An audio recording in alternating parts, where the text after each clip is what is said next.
Hi, I'm Gijung and I'm the CEO of Align AI.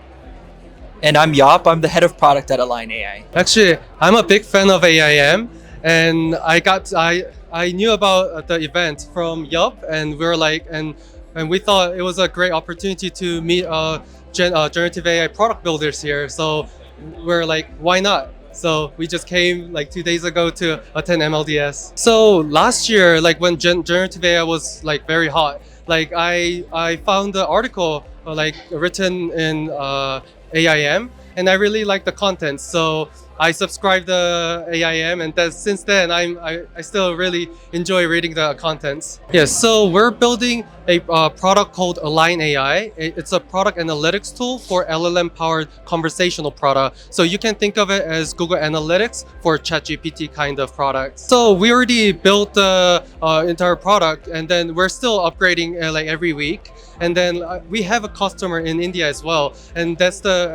we're still like expanding to other country like including India. Generative AI market is booming globally, especially in India as well.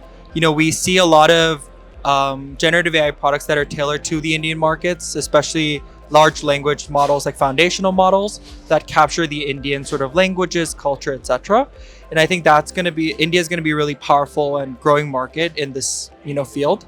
And so we're really excited to partner with great Indian companies as well. MLDS is the gateway of India's generative AI future.